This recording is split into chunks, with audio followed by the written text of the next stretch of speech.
नमस्कार, जय Hind. All exam guide गुरु का यूट्यूब चैनल आप सभी देख रहे हैं। मेरा नाम है सुजीत पांडे। दोस्तों, आपके लिए लेकर आ गए हैं इतिहास के सबसे महत्वपूर्ण टॉपिक मुगल काल के क्वेश्चन आंसर। मुगल काल आप सभी को पता होगा, बाबर हुमायूं अकबर से लेकर बहादुर शाह जफर बहादुर शाह द्वितीय तक, लास्ट तक के पूरे क्वेश्चन 1857 की क्रांति जब मुगल काल का पतन हुआ तब तक के पूरे एमसीक्यू लेकर आ गए हैं। इस टॉपिक को पढ़ने के बाद इतिहास का ये सबसे ज़्यादा पूछे जाने वाला टॉपिक है। इतिहास में के सबसे ज़्यादा प्रश्न इसी से आते हैं। इस वीडियो को देखने के बाद आपके बहुत सारे प्रश्न कवर हो जाएंगे। बहुत इंपॉर्टेंट क्वेश्चन है, इसमें हम एमसीक्यू लेकर आ गए हैं। यहाँ से आपके एमसीक्यू शुरू हैं, ये देखिए, ठीक है। इसके पहले मैं आपको 5 लाइन में इतने अच्छे से समझाऊंगा मुगल काल कि एक 5वीं क्लास का बच्चा होगा तो भी उसको ओवरव्यू हो जाएगा। 5 पॉइंट है। स्थापना, अकबर का शासन, जहांगीर और शाहजहां, औरंगजेब का शासन, उसके बाद मुगल साम्राज्य का पतन। इसके बाद आपका एमसीक्यू स्टार्ट है। तो ये 5 टॉपिक पहले पढ़ लो, 5 पॉइंट। सबसे पहले स्थापना देख लो। तो 1526 में स्थापना हुई थी मुगल काल की। याद रखिएगा, मुगल साम्राज्य की स्थापना बाबर ने 1526 में पानीपत की पहली लड़ाई में इब्राहिम लोदी को हराकर की थी। सबसे पहला राजा था बाबर, इब्राहिम लोदी को पानीपत की पहली लड़ाई में हराया था और यहीं से मुगल काल की स्थापना हुई। ये सभी क्वेश्चन आपको एमसीक्यू में मिलेंगे। यह साम्राज्य भारत में 300 साल से अधिक चला। मुगल साम्राज्य भारत में 300 साल से अधिक तक चला। इसके बाद मुख्य आता है अकबर का शासन। अकबर के शासन के बारे में सबसे ज्यादा क्वेश्चन बनते हैं। 1556 से लेकर 1605 तक अकबर ने शासन किया। अकबर मुगल साम्राज्य का सबसे प्रभावशाली शासक था। उसने अपने साम्राज्य का विस्तार किया और विभिन्न धर्मों के लोगों के बीच सद्भाव बनाकर शासन किया। अकबर ने दीन इलाही नामक एक नया धर्म भी शुरू किया जिसमें सभी धर्मों की अच्छाइयों को समाहित किया गया। जहांगीर और शाहजहां के बारे में 1605 से लेकर 1658 तक इनका शासन रहा। जहांगीर और शाहजहां ने अकबर की नीतियों को आगे बढ़ाया। शाहजहां के शासन में मुगल वास्तुकला अपने शिखर पर पहुंची। बहुत सारे अलग अलग निर्माण कराए थे शाहजहां ने, जिसके बारे में हम पढ़ेंगे। और उसमें ताजमहल का निर्माण भी कराया था जो कि विश्व प्रसिद्ध है शाहजहां ने। इसके बाद औरंगजेब का शासन आया। औरंगजेब एक धार्मिक शासक था जिसने अपने साम्राज्य को दक्षिण तक फैलाया। क्वेश्चन आता है कि कौन सा मुगल शासक था जिसने अपने साम्राज्य को दक्षिण तक फैलाया। तो औरंगजेब ने अपने साम्राज्य को दक्षिण तक फैलाया, लेकिन उसकी कठोर नीतियों और धार्मिक कट्टरता के कारण मुगल साम्राज्य कमजोर हो गया। और लास्ट में पतन मुगल साम्राज्य का कब हुआ? तो औरंगजेब की मृत्यु के बाद मुगल साम्राज्य धीरे धीरे कमजोर होता चला गया। मराठा, सिख और अन्य क्षेत्रीय शक्तियां उभरने लगी। 1857 के विद्रोह के बाद ब्रिटिश सरकार ने आखिरी मुगल सम्राट बहादुर शाह जफर, जिसको बहादुर शाह द्वितीय भी बोला जाता था, उसको रंगून भेज दिया, गिरफ्तार करके। रंगून मतलब वर्मा, जिसको अभी म्यांमार कहते हैं, भेज दिया। जिसके बाद से मुगल साम्राज्य का पतन हो गया। मतलब 1857 में मुगल साम्राज्य का पतन हो गया। 1526 में मुगल साम्राज्य स्टार्ट हुआ था, 1526, और ये 1857 में इसका पतन हो गया। अब हम पढ़ेंगे एमसीक्यू। इसी के इर्द गिर्द पूरे एमसीक्यू हैं, बहुत सारे एमसीक्यू हैं जो कि बार बार एग्जाम में पूछे जाते हैं। तो वीडियो को अभी तक लाइक नहीं किया तो जरूर कर दो, ठीक है। करते हैं इस वीडियो को स्टार्ट। पहला प्रश्न, भारत में मुगल साम्राज्य का संस्थापक किसे माना जाता है? तो भारत के अंदर मुगल साम्राज्य का संस्थापक बाबर को माना जाता है। आप सभी को अभी बताया है, 1526 ईस्वी में बाबर ने मुगल साम्राज्य की स्थापना की। अगला क्वेश्चन है कि बाबर ने सर्वप्रथम 1507 ईस्वी में एक पादशाह की पदवी धारण की थी। कहां पर? तो पादशाह की जो पृथ्वी, बादशाह नहीं पादशाह, तो पादशाह की जो पदवी धारण की थी, काबुल में की थी। ऑप्शन नंबर बी, काबुल में, ऑप्शन नंबर बी। बाबर ने भारत पर किस वर्ष आक्रमण किया? तो बाबर ने भारत में 1526 ईस्वी में आक्रमण किया था। ऑप्शन नंबर सी, 1526 ईस्वी में आक्रमण किया था। किस वर्ष बाबर ने सुल्तान इब्राहिम लोदी को पानीपत की लड़ाई में पराजित किया? तो बाबर ने सुल्तान इब्राहिम लोदी को 1526 ईस्वी में पानीपत की लड़ाई में पराजित किया। पानीपत के युद्ध में बाबर की जीत का मुख्य कारण क्या था? तो पानीपत के युद्ध में बाबर की जीत का मुख्य कारण था उसकी सैन्य कुशलता। ऑप्शन नंबर बी, उसकी सैन्य कुशलता। बाबर की इब्राहिम लोदी पर विजय का कारण बताइए। तो बाबर की इब्राहिम लोदी पर विजय का कारण था सैन्य कुशलता थी, उसके पास तोपखाने थे। बाबर के पास तोपखाने थे। Option number B. मेवाड़ के किस राजा ने 1527 में खानवा के युद्ध में बाबर को हराया तथा इस युद्ध में जिहाद की घोषणा की? तो मेवाड़ के राणा सांगा ने 1527 ईस्वी में बाबर को पराजित कर दिया था और इस युद्ध में जिहाद की घोषणा की थी। बाबर ने प्रसिद्ध तुलगमा नीति का प्रयोग सर्वप्रथम किस युद्ध में किया? तो सबसे पहले तुलगमा नीति का प्रयोग किया था पानीपत के प्रथम युद्ध में बाबर ने। ऑप्शन नंबर सी, पानीपत के प्रथम युद्ध में। बाबर की मृत्यु कब और कहां हुई? तो बाबर की जो मृत्यु हुई थी ये 1530 ईस्वी में आगरा में बाबर की मृत्यु हुई। बाबर चले गए, 1526 में आए थे, 1530 में आगरा में इनकी मृत्यु हो गई। बाबर का बेटा कौन? बाबर का बेटा हुमायूं, याद रखना, ठीक है। अभी आगे क्वेश्चन आएंगे। बाबर के साम्राज्य में कौन कौन सा सम्मिलित था क्षेत्र? तो बाबर ने जब 1526 से लेकर 1530 तक जो शासन किया था तो काबुल, पंजाब और आधुनिक उत्तर प्रदेश का क्षेत्र 1, 2 और 3। तो यहां पर आपका ऑप्शन नंबर सी सही आंसर हो जाएगा। काबुल का क्षेत्र था बाबर के साम्राज्य में, पंजाब का क्षेत्र था और आधुनिक उत्तर प्रदेश का क्षेत्र। ऊपर के ये 3 सही हैं, ये क्षेत्र पर बाबर ने शासन किया था। निम्न नामों में से उसे चयनित कीजिए जो हुमायूं के भाइयों में से किसी का नाम नहीं था। तो हुमायूं के जो भाई थे कामरान, अस्करी और हिंदाल थे। उस्मान हुमायूं का भाई नहीं था। कामरान, अस्करी और हिंदाल ये हुमायूं के भाई थे। अब हुमायूं पे आ गए हम, ठीक है। निम्न में से कौन प्रथम मुगल सम्राट था जिसने बंगाल के विरुद्ध सैन्य अभियान का नेतृत्व किया था? सबसे पहला मुस्लिम सम्राट जो बंगाल के विरुद्ध सैन्य अभियान का नेतृत्व किया था वो था हुमायूं। हुमायूं ने चुनार दुर्ग पर प्रथम बार आक्रमण कब किया था? तो हुमायूं ने चुनार दुर्ग पर सबसे पहले आक्रमण किया था 1532 ईस्वी में। ऑप्शन नंबर ए, 1532 ईस्वी में।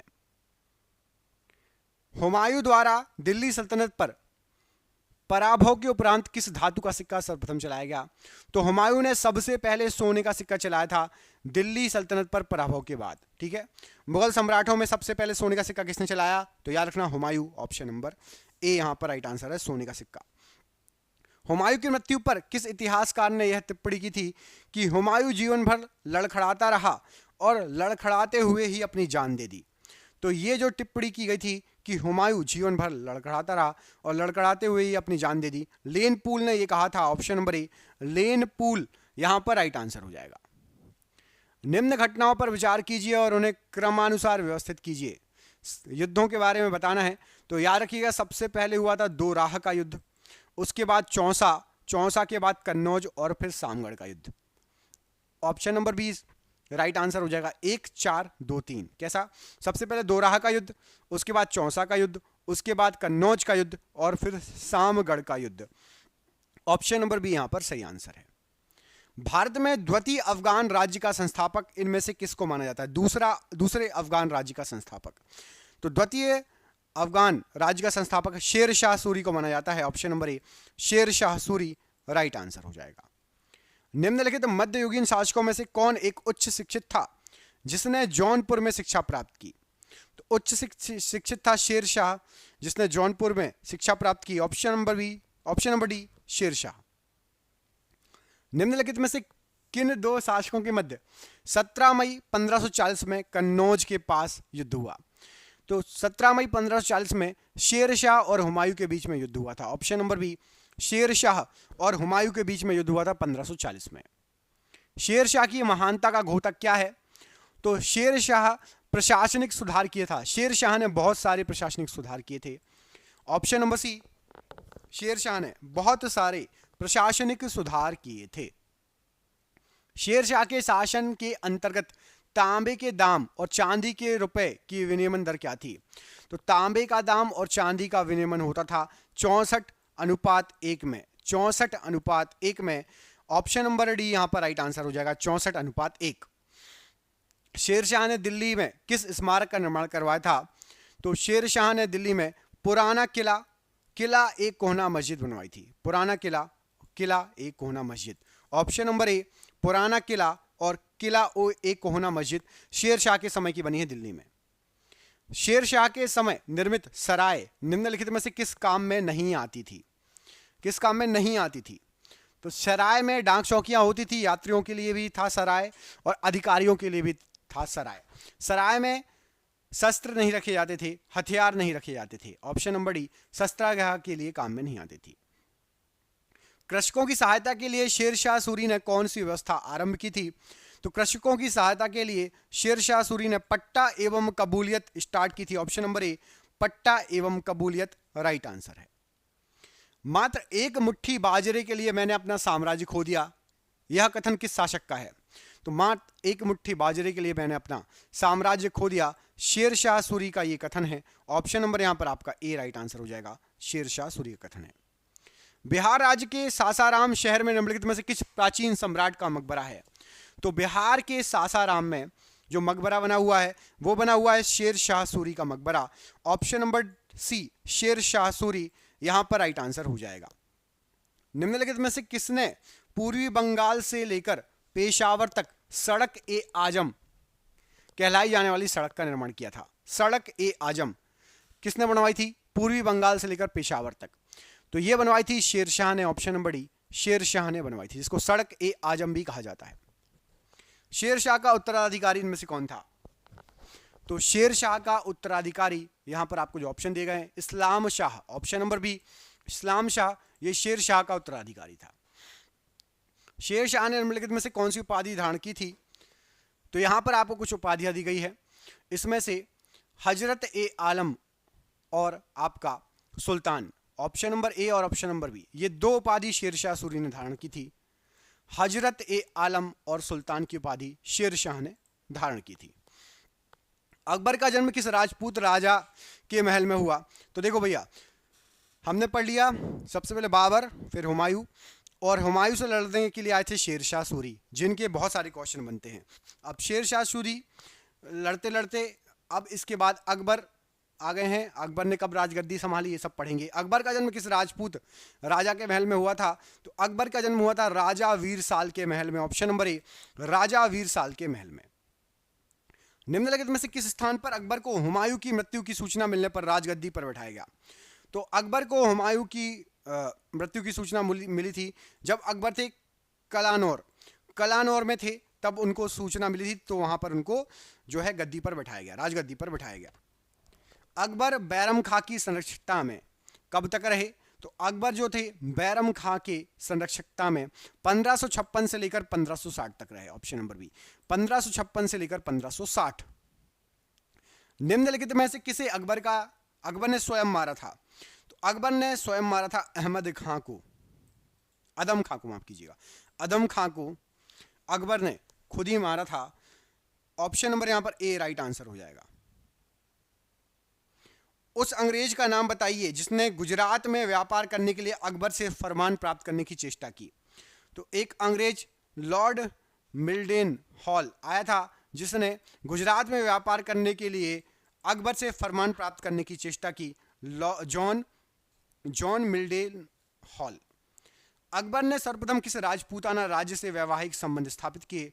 तो अकबर के सबसे पहले वैवाहिक संबंध कच्छवाहों से हुए, जो कि राजपूताना राज्य में साम्राज्य में आते हैं, Kachhwaha. Option number B. Rajputana के निम्न राज्यों में से किस एक ने अकबर की संप्रभुता स्वयं स्वीकार नहीं की थी? तो अकबर की संप्रभुता मेवाड़ ने स्वयं स्वीकार नहीं की थी। ऑप्शन नंबर बी, मेवाड़ ने अकबर की संप्रभुता स्वीकार नहीं की थी। किस राजपूत शासक ने मुगलों के विरुद्ध निरंतर स्वतंत्रता का संघर्ष जारी रखा और समर्पण नहीं किया? तो याद रखना, मारवाड़ के राव चंद्र सेन, इन्होंने अकबर से निरंतर संघर्ष जारी रखा और समर्पण स्वीकार नहीं किया, मारवाड़ के राव चंद्र सेन। हल्दी घाटी का युद्ध किस वर्ष हुआ था? तो हल्दी घाटी का युद्ध हुआ था 1576 ईस्वी में। ऑप्शन नंबर बी, 1576 ईस्वी में। हल्दी घाटी के युद्ध में महाराणा प्रताप की सेना के सेनापति कौन थे? तो महाराणा प्रताप की सेना के सेनापति थे Hakim Khan. Option number C, Hakim Khan. Option number C. Haldighati के युद्ध के पीछे अकबर का मुख्य उद्देश्य क्या था? तो हल्दी घाटी के युद्ध के पीछे अकबर का मुख्य उद्देश्य था राणा प्रताप को अपने अधीन करना। ऑप्शन नंबर ए। अकबर के समकालीन किस मुगल इतिहासकार ने अकबर को इस्लाम का दुश्मन बताते हुए आरोपों की सूची तैयार की? तो अकबर को इस्लाम का दुश्मन बताया था बदायूनी ने। ऑप्शन नंबर ए, बदायूनी ने अकबर को इस्लाम का दुश्मन बनाया था। अकबर के शासनकाल में दक्कन में निम्न पद्धतियों में से कौन सा भू राजस्व वसूली का प्रचलित आधार था? भू राजस्व वसूली में अकबर ने जप्ती प्रणाली को यूज किया था? ऑप्शन नंबर सी, जब्त या जप्ती प्रणाली। ऑप्शन नंबर सी यहां पर राइट आंसर हो जाएगा। अकबर के शासनकाल में पुनर्गठित केंद्रीय प्रशासन तंत्र के अंतर्गत सैनिक विभाग का प्रमुख कौन होता था? तो अकबर के समय सैनिक विभाग का प्रमुख होता था Mir Bakhshi. Option number B, Mir Bakhshi सैनिक वो विभाग का प्रमुख था। ऑप्शन नंबर बी यहां पर राइट आंसर है। मध्यकालीन भारत में मनसबदारी व्यवस्था क्यों लागू की गई थी? तो मध्यकालीन भारत में मनसबदारी व्यवस्था सैनिकों की सुगमता से भर्ती हेतु यह व्यवस्था लागू की गई थी। मनसबदारी व्यवस्था सैनिकों की सुगमता से भर्ती हेतु। अकबर काल में भू राजस्व व्यवस्था की एक प्रसिद्ध नीति आईने दहशाला पद्धति किसके द्वारा निर्मित की गई थी? तो आईने दहशाला जो पद्धति थी ये टोडरमल ने निर्मित की थी। ऑप्शन नंबर सी, टोडरमल ने। अकबर ने दहशाला प्रथा की शुरुआत कब की थी? अकबर के द्वारा दहशाला प्रथा 1580 ईस्वी में शुरू की गई थी। ऑप्शन नंबर बी, 1580 ईस्वी में। अकबर द्वारा 1587 ईस्वी में इबादत खाने का निर्माण फतेहपुर सीकरी में करवाया गया था। ये क्या है? तो इबादत खाना जो 1587 में फतेहपुर सीकरी में बनवाया गया था, वह भवन जिसमें विभिन्न धर्मों के विद्वानों के साथ अकबर चर्चा करता था। विभिन्न धर्मों के विद्वानों के साथ अकबर इबादत खाने में चर्चा करता था।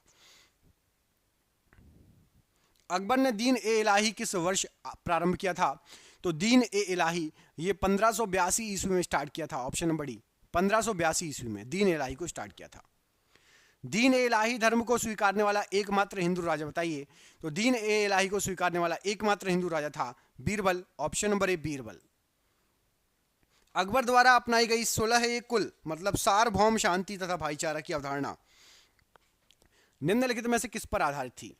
तो ये राजनीतिक उदारता, धार्मिक सहनशीलता, उदारवादी सांस्कृतिक दृष्टिकोण, इन सभी पर, उपरोक्त सभी पर आधारित थी 16 कुल की नीति मतलब सार्वभौम शांति तथा भाईचारा। इंग्लैंड की रानी एलिजाबेथ प्रथम का समकालीन भारतीय राजा बताइए। तो इंग्लैंड की रानी एलिजाबेथ प्रथम का समकालीन भारतीय राजा थे अकबर। ऑप्शन नंबर ए, अकबर। निम्नलिखित में से कौन जहांगीर के दरबार में ब्रिटिश शासक जेम्स प्रथम का राजदूत था? तो जहांगीर के दरबार में ब्रिटिश शासन जेम्स प्रथम का राजदूत बन के आए थे विलियम हॉकिंस। ऑप्शन नंबर ए, विलियम हॉकिंस पहुंचे थे जहांगीर के दरबार में। ऑप्शन नंबर ए यहां पर राइट आंसर है। निम्न विदेशी यात्रियों में से किसने जहांगीर के शासनकाल में भारत की यात्रा की? तो विदेशी यात्री आया था फ्रांसिस्को पल्सर्ट, ये जहांगीर के समय आया था। फ्रांसिस्को पल्सर्ट ये विदेशी यात्री था और ये जहांगीर के समय आया था भारत में। मुगल सम्राट जहांगीर ने कैप्टन हॉकिंस को किस उपाधि से सम्मानित किया? तो मुगल सम्राट जहांगीर ने कैप्टन हॉकिंस को इंग्लिश खान कह के बुलाया था, इंग्लिश खान। जहांगीर ने थॉमस रो को कहां मिलने का अवसर दिया था? तो जहांगीर ने थॉमस रो को अजमेर में मिलने का अवसर दिया था। ऑप्शन नंबर बी, अजमेर में। एक डच पर्यटक जिसने जहांगीर के शासनकाल का मूल्यवान विवरण दिया है वह कौन है? तो एक डच पर्यटक, उसका नाम था फ्रांसिस्को पेल्सर्ट। इसने जो है जहांगीर के शासनकाल का मूल्यवान विवरण दिया है। निम्नलिखित में से कौन से दो पुत्र अपने विद्रोह के उपरांत खुर्रम द्वारा जहांगीर के दरबार में समर्पण की शर्तों के अनुरूप भेजे गए थे? तो यहां पर राइट आंसर हो जाएगा दारा शिकोह और मुराद। दारा शिकोह और मुराद, ऑप्शन नंबर बी यहां पर राइट आंसर है। जहांगीर की निम्नलिखित पत्नियों में से किसने आत्महत्या की थी? तो आत्महत्या की थी शाह बेगम, मानबाई ने। ऑप्शन नंबर बी, शाह बेगम या मानबाई। अपने प्रभुत्व के प्रारंभिक वर्षों में नूरजहां ने जहांगीर के किस पुत्र को संरक्षण प्रदान किया? तो नूरजहां ने जहांगीर का पुत्र शहरयार था जिसको संरक्षण प्रदान किया था। Option number D, Shahryar. Jahangir ने निम्न में से किस दुर्ग में शरण ली थी? तो जहांगीर ओरछा के किले में शरण ली थी जहांगीर ने। ऑप्शन नंबर ए, ओरछा के किले में। निम्नलिखित में से किसे जहांगीर ने बंदी बना लिया था? तो जहांगीर ने बंदी बना लिया था किसको? शेख अहमद सरहिंदी को। Option number A, Sheikh Ahmad Sirhindi को। किस मुगल सम्राट ने मनसबदारी व्यवस्था में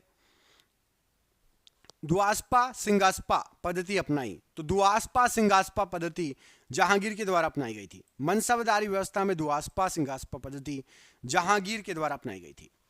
जहांगीर ने किसके हत्यारे को पुरस्कृत किया था? तो जहांगीर ने अबुल फजल के हत्यारे को पुरस्कृत किया था? ऑप्शन नंबर ए, अबुल फजल के हत्यारे को। निम्नलिखित में से कौन एक जहांगीर का पुत्र था? तो जहांगीर का एक पुत्र था खुसरो। ऑप्शन नंबर ए, खुसरो जहांगीर का एक पुत्र था। नूरजहां किस मुगल शासक की पत्नी थी? तो नूरजहां पत्नी थी जहांगीर की। ऑप्शन नंबर ए, ऑप्शन नंबर डी होना चाहिए, यहां पर ए लिखा है। नूरजहां मुगल शासक जहांगीर की पत्नी थी। जहांगीर की पत्नी थी नूरजहां, याद रखिएगा। निम्नलिखित में से कौन नूरजहां के गुट का सदस्य नहीं था? नूरजहां के गुट में नहीं था। तो नूरजहां के गुट में जहांगीर, गियास बेग, आसफ खान था। खुर्रम ये नूरजहां के गुट में नहीं था। Option number D, Khurram. निम्नलिखित में से कौन सा राज्य शाहजहां के शासनकाल में मुगल साम्राज्य में मिला लिया गया था? तो शाहजहां के समय अहमदनगर को मुगल साम्राज्य में मिला लिया गया था। ऑप्शन नंबर सी, अहमदनगर को। शाहजहां ने मुगल साम्राज्य की राजधानी आगरा के स्थान पर कहां स्थानांतरित की?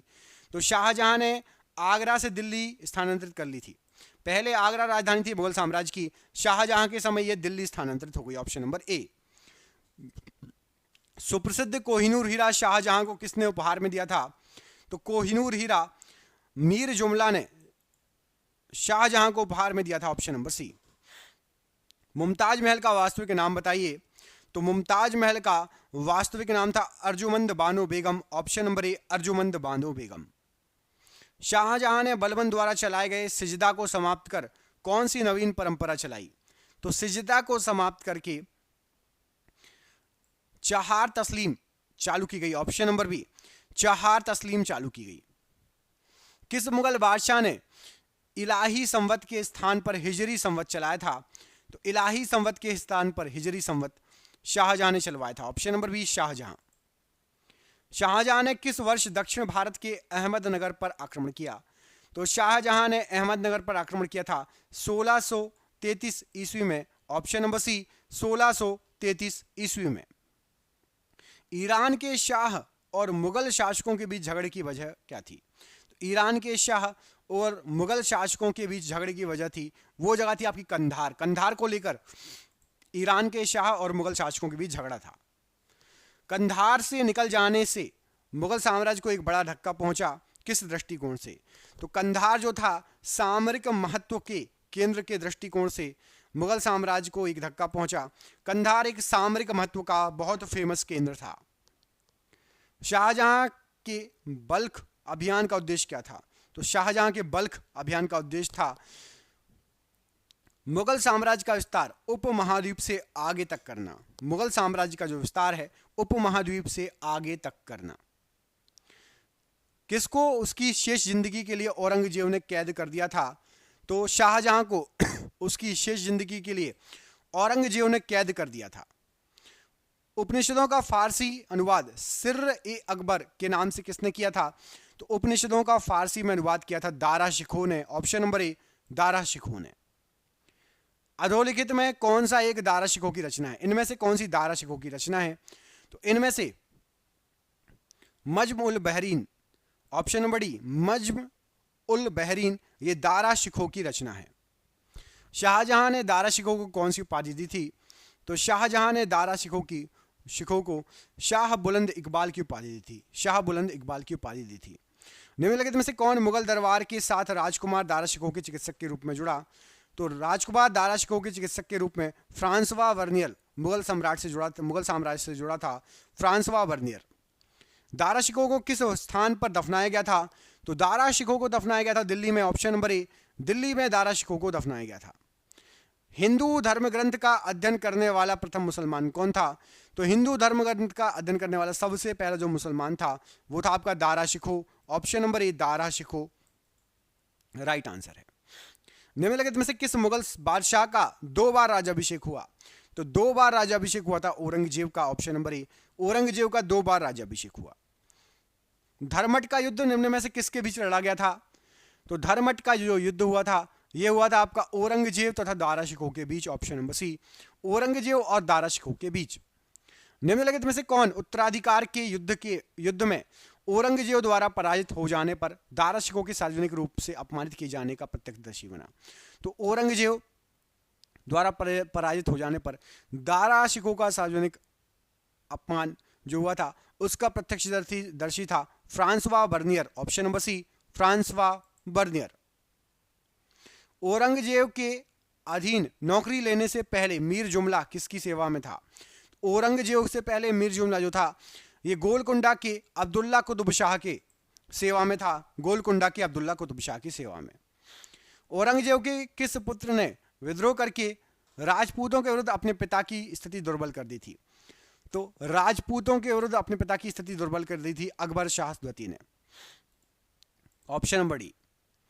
मुगल राजकुमार जिसने श्रीनगर गढ़वाल में आश्रय लिया, तो मुगल राजकुमार जिसने श्रीनगर गढ़वाल में आश्रय लिया वो था Sulaiman Shikoh, option number A Sulaiman Shikoh. निम्नलिखित में से कौन सम्राट औरंगजेब की पुत्री थी? तो सम्राट औरंगजेब की पुत्री थी Mehrunnisa, option number D Mehrunnisa. Aurangzeb ने किसको साहिबात उज जमानी की उपाधि प्रदान की? तो साहिबात उज जमानी की उपाधि Jahanara, option number C Jahanara को प्रदान की। किस मुगल सेनापति के साथ शिवाजी ने 1665 ईस्वी में पुरंदर की संधि की थी? तो पुरंदर की संधि की थी जय सिंह के साथ, ऑप्शन नंबर बी जय सिंह के साथ। औरंगजेब ने किस सिख गुरु की हत्या करवा दी? तो औरंगजेब ने गुरु तेग बहादुर की हत्या करवा दी थी, ऑप्शन नंबर सी गुरु तेग बहादुर की हत्या करा दी थी। औरंगजेब ने दक्षिण के 2 राज्यों बीजापुर तथा गोलकुंडा को मुगल साम्राज्य में किस वर्ष विजित कर अपने राज्य में मिला लिया? तो औरंगजेब ने बीजापुर और गोलकुंडा को 1688 से 1690 के समय मुगल साम्राज्य में मिला लिया था, ऑप्शन नंबर सी। औरंगजेब का साम्राज्य कितने सूबों में विभक्त था? तो औरंगजेब का साम्राज्य 21 सूबों में विभक्त था, ऑप्शन नंबर डी 21 सूबों में विभक्त था। औरंगजेब के दरबार में निम्नलिखित में से किसकी संख्या सर्वाधिक थी? तो औरंगजेब के दरबार में हिंदू सेनापतियों की संख्या सर्वाधिक थी, ऑप्शन नंबर ए। निम्नलिखित में से कौन सा संत मुगल शासक औरंगजेब के समकालीन था? तो औरंगजेब के समकालीन थे रामदास जी, ये संत थे औरंगजेब के समकालीन। किस मुगल बादशाह ने अकबर की राजपूत नीति को परिवर्तित किया? तो अकबर की राजपूत नीति को परिवर्तित किया था औरंगजेब ने, ऑप्शन नंबर बी। निम्न में से कौन जिंदा पीर के नाम से जाना जाता था? जिंदा पीर, तो जिंदा पीर के नाम से औरंगजेब को जाना जाता था, ऑप्शन नंबर सी औरंगजेब को जिंदा पीर कहा जाता था। मुगल काल में जनपद या जिला क्या कहलाता था? तो मुगल काल में जनपद या जिला सरकार कहलाता था, ऑप्शन नंबर बी सरकार कहलाता था, जनपद या जिला। निम्नलिखित अधिकारी समुच्चयों में से कौन सा एक मुगलों की प्रांतीय शासन व्यवस्था में नहीं पाया जाता? मुगलों की प्रांतीय शासन व्यवस्था में नहीं था। राइट आंसर क्या हो जाएगा? पढ़िए। तो देखिए, पहला भी था सूबेदार, फौजदार, करोड़ी, ये सब मुगलों के प्रांतीय शासन में थे। फौजदार दीवान बख्शी ये भी था। मुहतसिब, वजीर और आमिल ये भी था। वजीर, बख्शी और मिरसमा, ऑप्शन नंबर डी ये नहीं था, ऑप्शन नंबर डी यहां पर ये मुगल प्रांतीय शासन व्यवस्था में नहीं था। अगला क्वेश्चन देखिए, मुगल प्रशासन में बख्शी क्या होता था? तो मुगल प्रशासन काल में जो बख्शी होता था वेतन भुगतानकर्ता एवं गुप्तचर विभाग का प्रभारी होता था। बख्शी क्या होता था? वेतन भुगतान करता था और गुप्तचर विभाग का प्रमुख होता था बख्शी, याद रखिएगा। भूमि की पैमाइश के लिए अकबर ने निम्नलिखित में किसका प्रयोग किया था? भूमि की पैमाइश करने के लिए। तो भूमि की पैमाइश करने के लिए अकबर ने एक बांस की जरीब बनाई थी जो लोहे के छल्लों से जुड़ी होती थी। आजकल भी पुराने, यदि आप लोग कोई गांव से बिलोंग करते हैं और खेती किसानी करते हैं तो वहाँ पर जो पटवारी होते हैं वो जरीब लेके आते हैं, जरीब से ही नपाई होती है खेतों की। जरीब लोहे की कड़ी होती है, उसी से नपाई होती है जरीब, याद रखना, ये पूछा जा सकता है आपसे। ऑप्शन नंबर बी यहाँ पर प्रश्न के लिए राइट आंसर हो जाएगा। अगला क्वेश्चन देखिए, इसमें पूछा गया आपसे मुगल प्रशासन में मुहतसिब क्या था? बताइए, मुगल प्रशासन के अंदर मुहतसिब क्या था? तो मुगल प्रशासन के अंदर जो मुहतसिब होता था वो लोक आचार शास्त्र का प्रभारी अधिकारी होता था। किसका? लोक आचार शास्त्र का प्रभारी अधिकारी, इसको कहा जाता था मुहतसिब। याद रखिएगा, मुगल साम्राज्य में जितने वर्ड अलग से बनाए गए थे ना, वो उनका मीनिंग क्या है ये भी एग्जाम में खूब पूछता है। सम्राट द्वारा नियुक्त परंतु सीधे राज्य से वेतन पाने के स्थान पर मनसबदारों से वेतन पाने वाले सैनिक क्या कहलाते थे? तो जो सैनिक मनसबदारों से वेतन प्राप्त करते थे उनको दाखिली कहा जाता था। ऑप्शन नंबर डी दाखिली प्रश्न के लिए राइट आंसर हो जाएगा। टोडरमल की भू राजस्व व्यवस्था में कौन सी भूमि कभी भी खाली नहीं रहती थी? तो कभी भी खाली नहीं रहने वाली जो भूमि थी उसको क्या कहा जाता था? उसको कहा जाता था आपका पोलज। ऑप्शन नंबर ए, पोलज भूमि, ये कभी भी खाली नहीं रहती थी। ऑप्शन नंबर ए। भारत में मुगल शासन के बारे में नीचे दिए गए कथनों में से एक कोई कथन असत्य है, यह आपको बताना है। तो मुगल साम्राज्य के बारे में यहां पर जो नीचे कथन दिए गए हैं, सबसे पहला कथन पढ़िए, कृषक समुदाय एक संगठित और सजातीय समुदाय था। यही गलत है। ऑप्शन नंबर ए, कृषक समुदाय संगठित नहीं था और सजातीय समुदाय भी नहीं था। ऑप्शन नंबर ए, मुगल शासन में ये नहीं था, ये गलत दिया गया है। बाकी खाद्यान्नों की प्रचुरता थी। राज्य द्वारा उन फसलों को प्रोत्साहन दिया जाता था जो अधिक राजस्व लाती थी और अधिकतर क्षेत्रों में वर्ष में 2 फसलों का उत्पादन होता था। केवल कृषक समुदाय एक संगठित समुदाय था, ये गलत है। और सजातीय समूह थे, ये भी गलत है। मध्यकालीन भारत के ऐतिहासिक स्रोतों में चकला शब्द का प्रयोग हुआ है। चकला क्या है? तो चकला शब्द का जो प्रयोग हुआ है, चकला, राइट आंसर क्या हो जाएगा इसके लिए? सूबा और परगना के बीच की क्षेत्रीय इकाई था, लेकिन सरकार के समानार्थी नहीं था। सूबा और परगना के बीच का एक क्षेत्रीय इकाई था, लेकिन सरकार के समानार्थी नहीं था। उसको क्या कहा जाता था? चकला शब्द का यूज हुआ मुगल शासन में, चकला कहलाता था। अगला क्वेश्चन देख लेते हैं, ये रहा आपकी स्क्रीन पर। मनसबदार जिन्हें मुद्रा के रूप में वेतन दिया जाता था, उनको क्या कहा जाता था? तो मुद्रा के रूप में जिन मनसबदारों को वेतन दिया जाता था उनको कहा जाता था आपका नगदी। ऑप्शन नंबर ए, नगदी प्रश्न के लिए सही आंसर हो जाएगा। अकबर के प्रशासन में करोड़ी नामक अधिकारी का क्या कार्य होता था? तो अकबर के प्रशासन में करोड़ी नामक का अधिकारी ये राजस्व का संग्रह करता था। ऑप्शन नंबर ए, राजस्व का संग्रह करोड़ी नामक अधिकारी करता था। अगला क्वेश्चन देखिए, मुगल कालीन भारत में राज्य की आय का प्रमुख स्रोत क्या था? तो मुगल कालीन भारत में राज्य की जो आय थी उसका प्रमुख स्रोत था आपका भू राजस्व। ऑप्शन नंबर सी, भू राजस्व प्रश्न के लिए राइट आंसर हो जाएगा। अगला क्वेश्चन देखिए, मुगल काल में तांबे का सिक्का क्या कहलाता था? तो मुगल काल में तांबे का सिक्का दाम कहलाता था। ऑप्शन नंबर बी, दाम प्रश्न के लिए राइट आंसर है। मध्यकाल में बटाई शब्द का अर्थ क्या था? तो मध्यकाल में जो बटाई शब्द था इसका अर्थ था आपका लगान निर्धारण का तरीका, इसको बटाई कहा जाता था। लगान निर्धारण का तरीके को बटाई कहा जाता था। किस मुगल शासक के काल में मुगल चित्रकला की नींव पड़ी थी? तो राइट आंसर हो जाएगा मुगल चित्रकला की नींव, यहां पर ऑप्शन में जो दिए गए हैं, हुमायूं के समय पड़ी थी। चित्रकला की नींव हुमायूं के समय स्टार्ट हो गई थी, बाकी तो बाद में आपको पता ही है चित्रकला प्रेमी कौन था, कमेंट करके बताइए।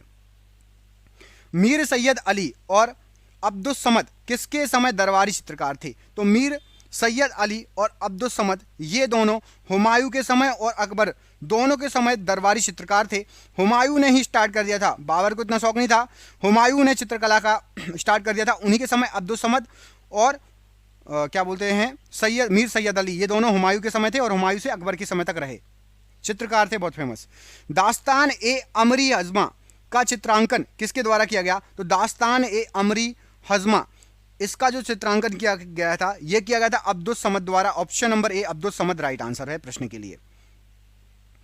इनमें से किस मुगल सम्राट ने सचित्र पांडुलिपियों से ध्यान हटाकर चित्राधार या एल्बम और व्यक्तित्व रूप चित्रों पर अधिक जोर दिया था? तो एल्बम पर और व्यक्तित्व चित्र पर अधिक जोर देने वाला राइट आंसर क्या हो जाएगा प्रश्न के लिए? यह था आपका ऑप्शन नंबर सी, जहांगीर। ठीक है, जहांगीर प्रश्न के लिए राइट आंसर हो जाएगा। निम्नलिखित में से कौन सी एक पुस्तक अकबर के दरबार के चित्रों से सज्जित नहीं थी? तो अकबर के दरबार के जो चित्र हैं वो किस में नहीं मिलते, किस पुस्तक में? तो ये आपको बाबरनामा में नहीं मिलेंगे। ठीक है, हमजानामा, रज़्मनामा और आपका तारीख ए अल्फी, इन सब में अकबर के दरबार के चित्र हैं, बाबरनामा में नहीं है। यूरोपीय चित्रकारी का प्रवेश किसके दरबार में हुआ था? तो जो यूरोपीय चित्रकारी था उसका प्रवेश हुआ था अकबर के दरबार में। ऑप्शन नंबर बी, अकबर प्रश्न के लिए राइट आंसर हो जाएगा। निम्नलिखित चित्रकारों में से किसने जहांगीर के आदेश पर अपना उत्कृष्ट आकृति चित्र बनाया था? तो जहांगीर के आदेश पर किस चित्रकारों ने बनाया था? राइट आंसर हो जाएगा आपका दौलत। ऑप्शन नंबर ए, दौलत प्रश्न के लिए राइट आंसर हो जाएगा। पक्षियों, पशुओं और पुष्पों के अपने चित्रांकन के लिए खास तौर पर विख्यात मुगल शैली का चित्रकार कौन था? तो पक्षियों, पशुओं और पुष्पों का चित्र बहुत अच्छा बनाता था मंसूर। ये बहुत ज्यादा फेमस था। Option number D Mansur right answer है प्रश्न के लिए। मुगल एल्बम के लिए शाह अब्बास की सबीहें तैयार करने के लिए निम्नलिखित में से किसे जहांगीर ने फारस भेज दिया था कि भैया फारस जाओ, एक मुगल एल्बम तैयार करना है? राइट आंसर हो जाएगा फारस भेज दिया था इनमें से बिशन दास को। ऑप्शन नंबर सी, बिशन दास को फारस भेज दिया गया था, राइट आंसर हो जाएगा। अगला क्वेश्चन देखिए, मुगल सम्राट अकबर निम्नलिखित में से कौन सा वाद्य यंत्र बजाने में निपुण था? तो मुगल सम्राट अकबर, राइट आंसर हो जाएगा, अकबर को आता था बजाना नगाड़ा। ऑप्शन नंबर ए, नगाड़ा बजा लेता था अकबर। ऑप्शन नंबर ए। निम्नलिखित राजाओं में से किसने अकबर के पूर्व तानसेन को संरक्षण दिया था? तो अकबर के पहले तानसेन जो था वो था भाटा के राजा रामचंद्र सिंह की संरक्षण में। भाटा के राजा रामचंद्र सिंह राइट आंसर है। तानसेन का मकबरा कहां पर स्थित है? तो तानसेन का मकबरा ग्वालियर में स्थित है। ऑप्शन नंबर ए, ग्वालियर राइट आंसर है। मियां तानसेन के संदर्भ में निम्नलिखित में से कौन सा कथन सही नहीं है? तो मियां तानसेन के संदर्भ में कथन सही नहीं है पूछा गया है। पहला कथन पढ़ते हैं, सम्राट अकबर द्वारा इन्हें दी गई उपाधि तानसेन थी। तो यह कथन सही नहीं है, तानसेन उपाधि सम्राट अकबर ने नहीं दी थी। ऑप्शन नंबर ए यहां पर ही गलत है। बाकी तानसेन ने हिंदू देवी देवताओं से संबंधित ध्रुव पदों की रचना की है, बिल्कुल सही है। तानसेन ने अपने संरक्षकों से संबंधित गानों की रचना की है, यह भी सही है। जो जहां जहां वो रहा है उनसे संबंधित गाने बनाए हैं। तानसेन ने अनेक रागों की मौलिक रचना की है, यह भी सही है। ऑप्शन नंबर ए गलत है, तानसेन की उपाधि अकबर ने नहीं दी उनको। मुगल शासक औरंगजेब कौन सा वाद्य यंत्र बजाने में कुशल था? तो औरंगजेब जो था वो कौन सा वाद्य यंत्र बजाता था? राइट आंसर हो जाएगा आपका ऑप्शन नंबर सी, वीणा बजाता था औरंगजेब। कौन सा? वीणा। ऑप्शन नंबर सी वीणा प्रश्न के लिए राइट आंसर है। दिल्ली में हुमायूं का मकबरा किसने बनवाया? तो दिल्ली में हुमायूं का मकबरा बनवाया था हाजी बेगम ने। ऑप्शन नंबर यहां पर भी हाजी बेगम राइट आंसर है। अकबर के शासनकाल में ध्रुपद गायकों में से इनमें से कौन कौन सम्मिलित था? तो अकबर के शासनकाल में ध्रुपद गायक थे। तो ध्रुपद गायक एक तो है तानसेन और दूसरा हरिदास, ये दोनों ध्रुपद गायक थे और अकबर के शासनकाल में थे। ऑप्शन नंबर ए सही आंसर हो जाएगा, 1 और 2, तानसेन और हरिदास। एतमाद-उद-दौला का मकबरा आगरा में किसने बनवाया था? तो एतमाद-उद-दौला का मकबरा आगरा में बनवाया था आपका नूरजहां ने। ऑप्शन नंबर सी नूरजहां प्रश्न के लिए राइट आंसर हो जाएगा। अगला क्वेश्चन देखिए, मुगल काल का अकबर के समय में भारत में निर्मित सबसे बड़ा पुल कौन सा है? तो अकबर ने बनवाया था मुगल काल में भारत का सबसे बड़ा जो पुल बनवाया था उस समय का, तो वो जौनपुर में। ऑप्शन नंबर बी जौनपुर में बनवाया था अकबर ने। भारत का सबसे बड़ा पुल था मुगल काल के समय का। यह कथन किसका है कि अकबर के शासन में इलाहाबाद में 40 स्तंभ युक्त मंजिल के निर्माण में 5000 से 20,000 लोगों ने 40 साल तक काम किया था? तो यहां पर राइट आंसर क्या हो जाएगा इस प्रश्न के लिए? इस प्रश्न के लिए राइट आंसर है आपका विलियम फिंच ने यह कथन दिया था। किसने? William Finch. Option number C सही आंसर हो जाएगा कि अकबर के शासनकाल में 40 स्तंभ युक्त मंजिल का निर्माण कराया गया था। उसमें 5,000 से 20,000 लोगों ने 40 साल तक काम किया था, तब जाके वो बना था। अपनी किस विजय के स्मारक स्वरूप अकबर ने फतेहपुर सीकरी में बुलंद दरवाजा बनवाया था? तो फतेहपुर सीकरी में बुलंद दरवाजा ये बनवाया था गुजरात विजय के उपलक्ष्य में। ऑप्शन नंबर डी गुजरात विजय प्रश्न के लिए बिल्कुल सही आंसर हो जाएगा। निम्नलिखित में से किस किले का निर्माण अकबर के राज्यकाल में नहीं कराया गया था? अकबर के राज्यकाल में नहीं हुआ था पूछा गया है। सबसे पहले नीचे देखते, लाहौर का किला बनाया था अकबर ने, इलाहाबाद का किला भी बनाया था, आगरे का भी। दिल्ली का लाल किला अकबर ने नहीं बनवाया था। ऑप्शन नंबर ए यहां पर सही आंसर है। दिल्ली में पुराना किला के सामने खेरुल मंजिल नामक मस्जिद का निर्माण किसने कराया था? इसी वीडियो में एक क्वेश्चन मैं करा चुका हूं। खेरुल मंजिल नामक मस्जिद का निर्माण कराया था माहम अनगा ने। ऑप्शन नंबर डी माहम अनगा प्रश्न के लिए बिल्कुल सही आंसर हो जाएगा। अगला क्वेश्चन देखिए, ताजमहल के सुलेखक या कैलीग्राफर डैश ने 1648 ईस्वी में इसकी रचना की और पूरा किया? तो ताजमहल के कैलीग्राफर, राइट आंसर क्या हो जाएगा इसका? इसके लिए राइट आंसर है आपका Amanat Khan Shirazi. Option number C, ये थे ताजमहल के कैलीग्राफर। ऑप्शन नंबर सी यहां पर राइट आंसर है। दिल्ली की प्रसिद्ध जामा मस्जिद का निर्माण किस मुगल शासक ने करवाया था? तो जामा मस्जिद का निर्माण कराया गया था, राइट आंसर हो जाएगा ऑप्शन नंबर शाहजहां द्वारा। Option number C right answer है। निम्नलिखित में से कौन सी मस्जिद पूर्णतया संगमरमर की बनी हुई थी? तो पूरी तरीके से संगमरमर की बनी हुई है आगरा के किले में मोती मस्जिद, यहां पर टाइपिंग मिस्टेक है, गोती मस्जिद। आगरा के किले में स्थित जो मोती मस्जिद है ये पूरी तरीके से जो है संगमरमर की बनी हुई है। कौन सा मकबरा द्वितीय ताजमहल कहलाता था? तो द्वितीय ताजमहल यहां पर राइट आंसर हो जाएगा, कहलाता था आपका रबिया उद दौरानी का मकबरा। ऑप्शन नंबर यहां पर रबिया उद दौरानी का मकबरा, ऑप्शन नंबर सी प्रश्न के लिए राइट आंसर हो जाएगा। अगला क्वेश्चन देखिए, बीबी का मकबरा का निर्माता कौन था? तो बीबी के मकबरे का निर्माण किसने कराया है?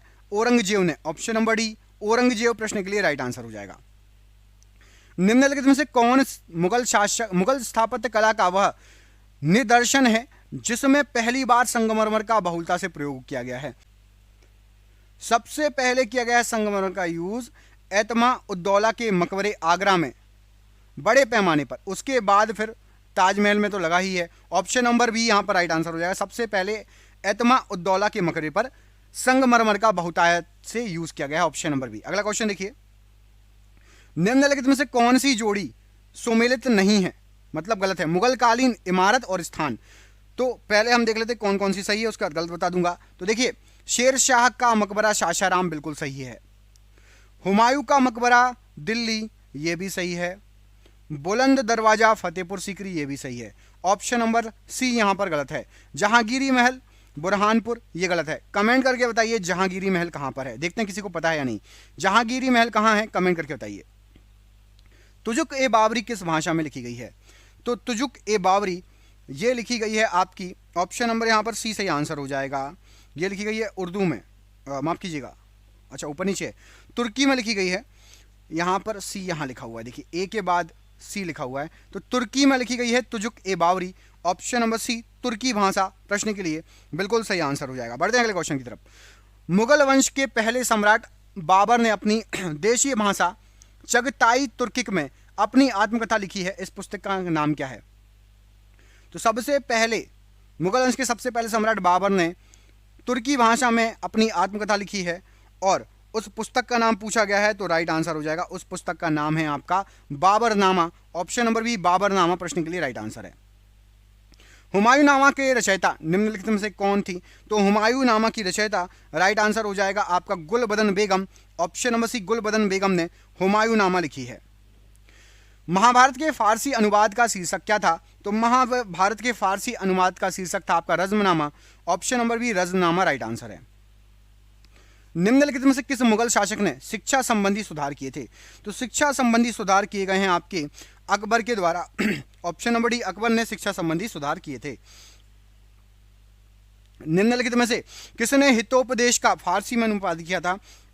तो हितोपदेश का फारसी में अनुवाद किया था ताजुल माली ने। हितोपदेश बहुत ही फेमस है, इसका फारसी में अनुवाद ताजुल माली ने किया था। निम्न मुस्लिम विद्वानों में से हिंदी साहित्य के लिए किसका सबसे महत्वपूर्ण योगदान है? तो हिंदी साहित्य के लिए सबसे महत्वपूर्ण योगदान है आपका अब्दुल रहीम खाने खाना। ऑप्शन नंबर सी अब्दुल रहीम खाने खाना प्रश्न के लिए राइट आंसर है। शाहजहांनामा के लेखक कौन है? तो शाहजहांनामा के लेखक हैं आपके इनायत खां, इन्होंने शाहजहांनामा लिखी है।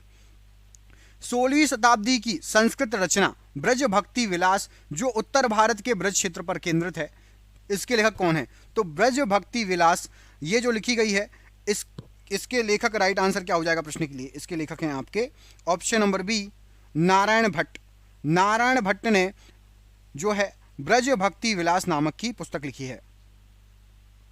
अकबर के शासनकाल के लिए एक महत्वपूर्ण स्रोत तारीख ए अकबरी फारसी भाषा में इस विद्वानों में से किसके द्वारा लिखी गई है?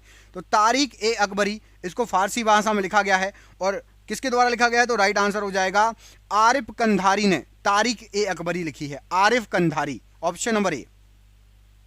1799 ईस्वी में किंग जॉर्ज को बादशाहनामा किसने भेंट की थी? तो किंग जॉर्ज को बादशाहनामा भेंट की गई थी अवध के नवाब के द्वारा।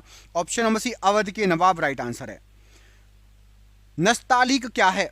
तो नस्तालिक जो है राइट आंसर हो जाएगा। ये एक प्रकार की फारसी लिपि है जो मध्यकालीन भारत में प्रयुक्त होती थी। नस्तालिक एक प्रकार की फारसी लिपि है जो मध्यकालीन भारत में प्रयुक्त होती थी। निम्नलिखित में से किस मुगल राजकुमारी ने माखी नाम के दीवान कविताओं के संग्रह तैयार किए हैं? तो माखी नाम से कविताओं का संग्रह तैयार किया है। ऑप्शन नंबर औरंगजेब की पुत्री जेबुनिसा ने, औरंगजेब की पुत्री जेबुनिसा ने माखी नाम से जो है कविताओं का संग्रह तैयार किया है। Option number D. जैन साधु जो अकबर के दरबार में कुछ वर्ष रहा और जिसे जगत गुरु की उपाधि से सम्मानित किया गया वह कौन था? तो जैन साधु जो अकबर के दरबार में रहा और जगत गुरु बोला गया वो था आपका राइट आंसर। क्या हो जाएगा प्रश्न के लिए? Option number B Hari Vijay Suri. Option number B Hari Vijay Suri right answer है। बनास और इलाहाबाद के तीर्थ यात्रा कर की समाप्ति के लिए किसने मुगल बादशाह के सामने बनारस के पंडितों का नेतृत्व किया? तो बनास और इलाहाबाद की तीर्थ यात्रा के लिए जो कर लगता था उसको माफ करने के लिए कविंद्राचार्य ये गए थे अकबर के सामने, पंडितों का नेतृत्व किया था। Option number C. निम्नलिखित विदेशी यात्रियों में से किसने भारत के हीरों और हीरों की खदानों की विस्तृत रूप से चर्चा की? तो राइट आंसर हो जाएगा भारत के हीरे और हीरे की खदानों की विस्तृत रूप से चर्चा की गई थी जीन बैप्टिस्ट देवनियर के द्वारा। ऑप्शन नंबर बी यहां पर राइट आंसर है। मुगल काल में नीचे लिखे किस विद्रोह की जड़ में कृषकों की समस्या थी?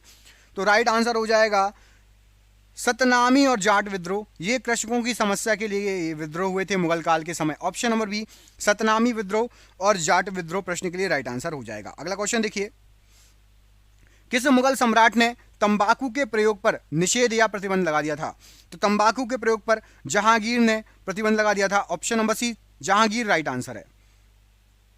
गुलबदन बेगम किसकी पुत्री थी? तो गुलबदन बेगम ये आपकी बाबर की पुत्री थी।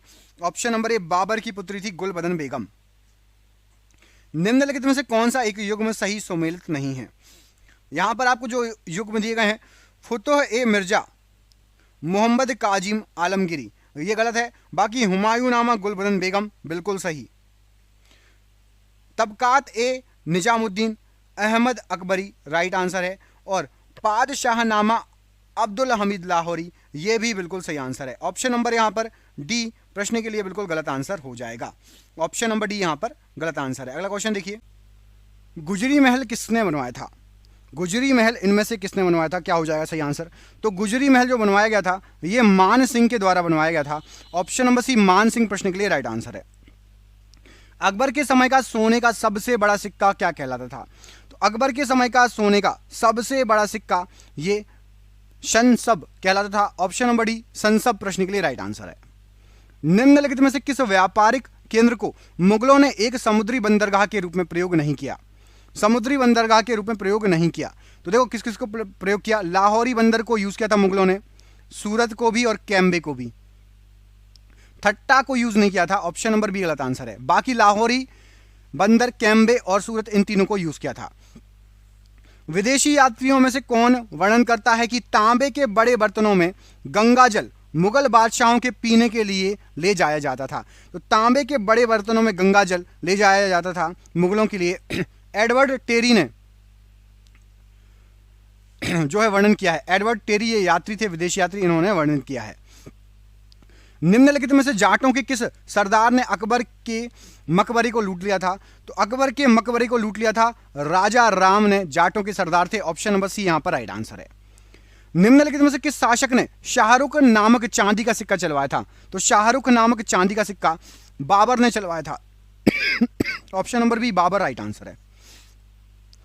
गुलाब से इत्र निकालने की तकनीक का आविष्कार किसने किया? तो गुलाब से इत्र निकालने की तकनीक का आविष्कार ये नूरजहां ने किया था। Option number B right answer है। मुगल दरबार में मेधावी पुरुषों को दिए जाने वाला पुरस्कार जो कि सम्मान स्वरूप एक वस्त्र के पहनाए जाने के रूप में होता था जिसे सभी सम्राट पहना करते थे का क्या नाम था? तो उसका नाम था आपका राइट आंसर हो जाएगा खिलात। ऑप्शन नंबर डी खिलात प्रश्न के लिए राइट आंसर है। मुगल काल में निम्नलिखित बंदरगाहों में से किसको काबुल मक्का या मक्के का द्वार कहा जाता था? तो काबुल मक्का या मक्के का द्वार सूरत को कहा जाता था। Option number D right answer है। हेमचंद्र विक्रमादित्य भारतीय इतिहास में किस नाम से जाने जाते थे? तो हेमचंद्र विक्रमादित्य भारतीय इतिहास में इनको हेमू के नाम से जाना जाता था। ऑप्शन नंबर डी हेमू प्रश्न के लिए राइट आंसर हो जाएगा। हेमू के लिए निम्नलिखित में से किस उपनाम का प्रयोग किया जाता था? तो हेमू का उपनाम राइट आंसर हो जाएगा भारतीय गौरव यश का अंतिम सूर्य। भारतीय गौरव का अंतिम सूर्य या भारतीय यश का अंतिम सूर्य कहा जाता था। ऑप्शन नंबर ए। निम्नलिखित कथन पर विचार कीजिए। किसानों से इतनी अधिक उगाही की जाती है कि उनके पास अपना पेट भरने के लिए भी मुश्किल से सूखी रोटी बचती है। मुगल साम्राज्य में किसानों की दशा के बारे में उपरोक्त कथन इनमें से किस यूरोपीय यात्री ने कहा था? तो यूरोपीय यात्री थे फ्रांसिस्को पेलसर्व। इन्होंने कहा था कि किसानों को एक सूखी रोटी भी नहीं बचती, इतना उनसे उगाही की जाती है जो है मुगलों द्वारा। मुगल राज्य के स्वरूप को देखते हुए इनमें से किस विद्वान ने यह तर्क दिया था कि मुगल भारत में राज्य की अनूठी विशेषता यह थी कि शोषक वर्गों के लिए केवल संरचनात्मक भुजा के रूप में ही भूमिका नहीं निभाई, बल्कि वह स्वयं शोषण का प्रमुख जरिया या साधन था। तो शोषण का प्रमुख जरिया या साधन था। ये जो लाइन बोली गई थी, ये बोली गई थी अतर अली द्वारा। ऑप्शन नंबर सी अतर अली के द्वारा बोली गई थी। मुगलों ने नवरोज का त्यौहार कहां से लिया था? तो मुगलों के द्वारा नवरोज का त्यौहार ये पारसियों से लिया गया था। ऑप्शन नंबर ए पारसियों से राइट आंसर हो जाएगा। अब्दुल रहीम खाने खाने का मकबरा कहां स्थित है? तो अब्दुल रहीम खाने खाने का मकबरा दिल्ली में स्थित है। ऑप्शन नंबर ए यहां पर राइट आंसर है। मुगल काल में जिस मदरसे ने मुस्लिम न्याय शास्त्र की पढ़ाई में विशिष्टता हासिल की थी वह कौन सा था? तो वो मदरसा था आपका लखनऊ का मदरसा। इसमें मुस्लिम न्याय शास्त्र को पढ़ाया जाता था।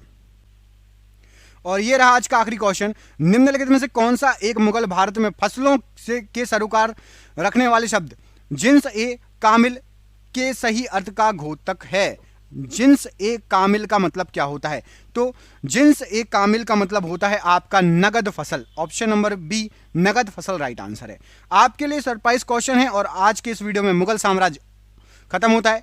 खत्म क्या, 1857 तक पढ़ाना है। तो वो पूर्व मुगल काल कहलाता था। मुगल काल था कब से कब तक? तो मुगल काल अपने 1526 बाबर से लेकर 1707 ईस्वी तक मुगल काल होता है। उसके बाद पूर्व मुगल काल स्टार्ट होता है और ये चलता है कब तक? 1857 जब बहादुर शाह जफर को रंगून भेज दिया गया था अंग्रेजों ने, वहां तक चलता है पूर्व माफ कीजिएगा उत्तर मुगल काल। उसके भी क्वेश्चन करा दूंगा, उसके लिए आप हमें कमेंट करके जरूर बताइएगा। तो इस क्वेश्चन को पढ़िए। निम्नलिखित में से कौन सा सही सम्मिलित नहीं है, इसका आंसर आप कमेंट करके दीजिए। आपको टॉपिक वाइज यदि चाहिए तो अगला टॉपिक किस वीडियो पे चाहिए आप बताइए, कौन सा टॉपिक चाहते हैं। मैं आपको दो टॉपिक देता हूं, एक भूगोल का देता हूं, भारत के अपवाह तंत्र। उसमें भारत के नदी तालाब सभी चीज कवर हो जाएगी, जितनी भी पानी से संबंधित है इस पे वीडियो बना दूं, या फिर आपके लिए पॉलिटी के किसी टॉपिक पर वीडियो बना दूं। कमेंट करके बताइएगा। आप जिस टॉपिक पर बोलेंगे उस टॉपिक पर वीडियो बना दिया जाएगा। आपका प्यार चाहिए, सपोर्ट चाहिए, प्लीज वीडियो को ज्यादा शेयर कीजिए। हम मिलेंगे आपसे अगले वीडियो में, तब तक के लिए अपना ख्याल रखिए। आप सभी का बहुत बहुत धन्यवाद दोस्तों, आपका दिन शुभ हो। बहुत बहुत धन्यवाद।